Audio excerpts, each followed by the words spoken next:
Joe, first game of the second round of conference play, if you look at it that way. Got Hawaii at home. What was different tonight versus the first game? I know you guys shot kind of poorly in the first game. Yeah, you'd like to obviously shoot 75% from the 3-point line all the time. Looks like it works pretty well that way. But seriously, the biggest adjustment that we were able to make is our defense. We switched to a zone for parts of the game, which was critical. We were able to match them up a little bit better on the perimeter and stop the penetration. But the critical part of making any change, what our Achilles heel has been, is rebounding. And zone sometimes even prevents us even rebounding.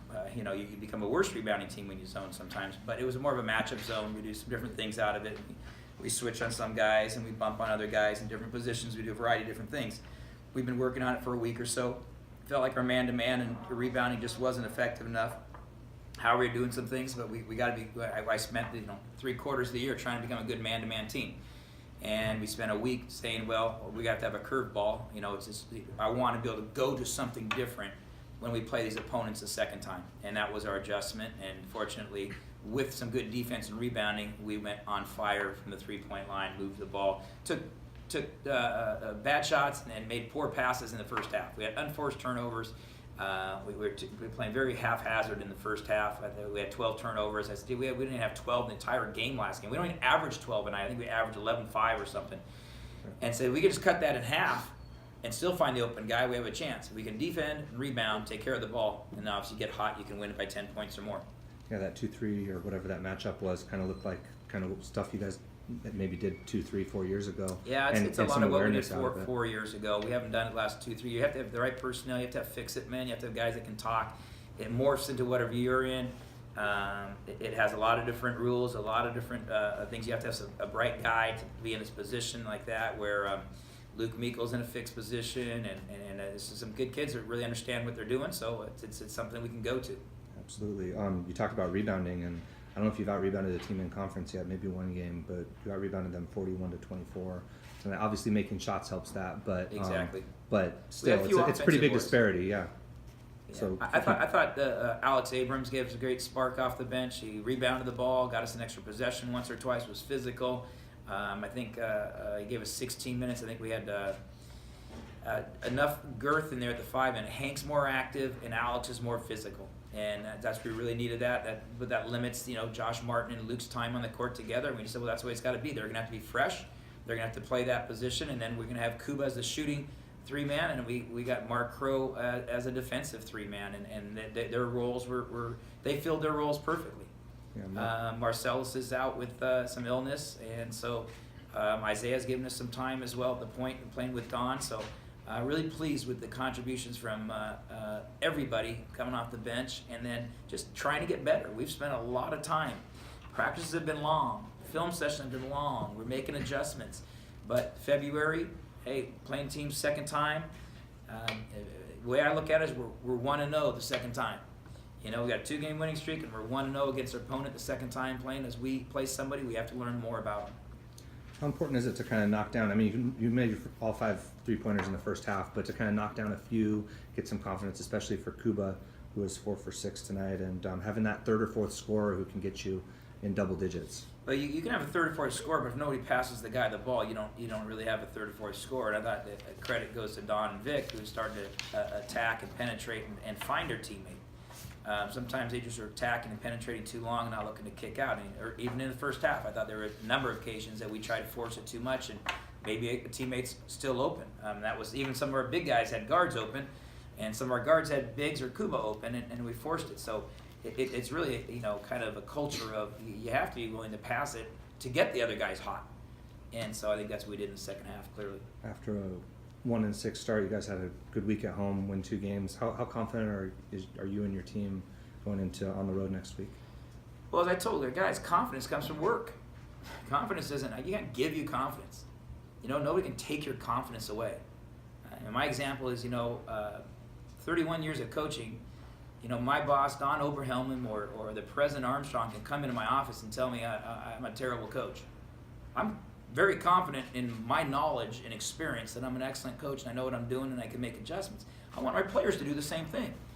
you know, I can't give you confidence. Now, as I told every player, I believe in you. We would not have recruited you here if we didn't believe in you to be a highly productive Division I player. On the other side of the coin, you got to believe that when we put our new defense in, our offense, we tell you your roles, you got to believe that. So I think confidence was built because you did it.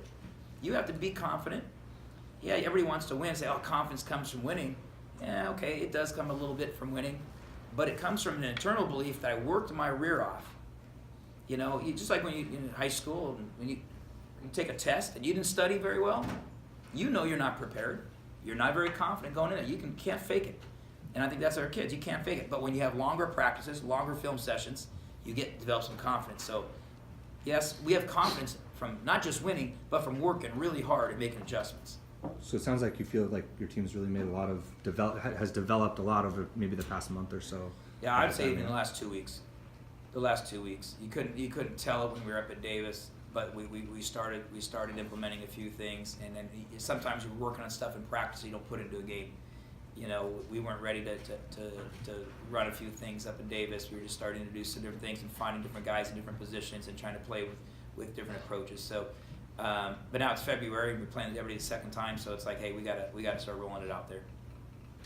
All right. Chris said this breaks a 6-game losing streak against Hawaii. What's been the trouble beating Hawaii? They're good. Hawaii's a good program. They've been a conference contender for the last 3 years. They had a ton of talent, recruited well. They got put on probation for some stuff, but they've had a ton of talent. You can just see how talented they are there. Coach does a great job. Iran does a great job with the team. I think they have a tremendous home court advantage when you fly back there.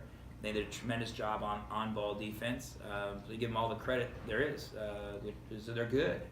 You know, the difference is tonight we moved the ball in the second half. We did some things to start countering it, and we decided, hey, when you just play them straight up man to man, they're hard. They run their stuff so well that we got to start making those adjustments. I think that was one of the biggest adjustments that we made. Yeah, 12 first half turnovers, like I mentioned. What were the causes of those turnovers? Well, half of it is their good defense. They jump up on the on-ball screens, and they try to trap you. Our guys try to split a lot of the traps. We try to slip a screen where you come up and then you fake back, and the guy gets it. Then he was trying to dribble it, and the next guy was there to help. We very rarely made 2 quick passes. When we did, we had wide open 3 and went 5 for 5. When we didn't, we charged, we bumped it off our leg, or we threw it. We weren't unselfish. It wasn't the second pass. In the second half, you saw a lot of second pass assists. Where a guy caught it, Alex Abrams slipped the screen, caught it right in the middle, boom. He looked opposite, didn't try to dribble or do anything else. Look opposite for the second pass, the hockey assist. The first one is pass, then the second one, whoever gets credit in basketball, but we needed the hockey assist to happen and then the regular assist after that. Right. Speaking on that, how do you think Donovan and Victor did distributing the ball around tonight? Well, if you look at the numbers, there was some frustration I had with them in the first half because of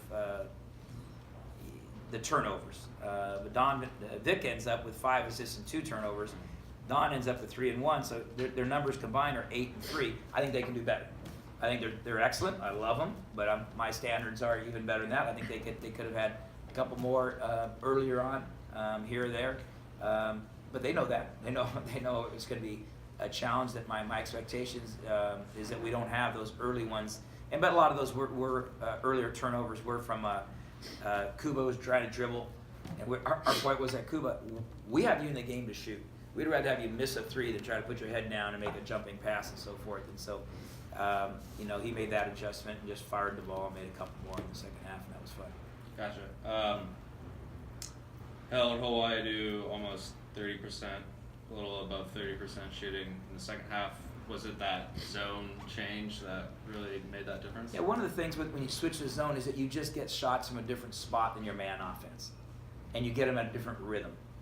And the other thing is sometimes our defense wasn't that great. They just missed shots, So they missed. They had 3 or 4 open shots, and they did miss those, like we did when we were at Hawaii. We had 5 or 6 great open shots. You miss it. The comfort of being at your home, and they're on the road since Wednesday. I mean, I'm sorry. Yeah, they traveled back Wednesday. They played Thursday. They were here practice here on Friday, and here it's Saturday. So they're on the road for 4 days. You lose a little bit of your legs, lose a little bit of your concentration, so you don't shoot the ball as well. Whereas we said we played on Wednesday. We had a long film session, a really long, intense practice, but it was all half court, so that we saved our legs. And we did that with Thursday. The thing was, we got to have energy and legs so that you can shoot, run, and rebound. And I thought that all worked out well for us tonight. Yeah, what was the how are you guys able to out rebound them by so much? What do you think was the key for that? Our weak side guys really got involved. The secondary rebounders were inside there as well. If you look at the rebounding total, it wasn't just, it wasn't like you look at Big Hank with it. But, Alex had a great rebounding night, I thought. But if you look at that, who rebounded the ball, our cover down guys, Victor Joseph had 6. Donovan, the guard, ends up in there. But Kuba comes in off the weak side, gets 4 defensive boards. Those real big. And I even remember, in the short, Josh Martin is a great rebounder, but Mark Crow, the odd man rebounder. You kind of expect Hank and Alex and Luke and Josh, the big guys, go get a rebound. But sometimes it's that third man and that fourth man that was a critical guy, because combine that with Kuba and Mark, they end up with 7-8 rebounds in their 40 minutes, and that's really critical for us. And then Vic getting in there. You got to cover down, and your guards are out there playing safety. Don and Vic getting there, and what we call, guard rebounding. Because then our fast breaks off too. So concerted team effort, critical. That's all I have. All right, thank you.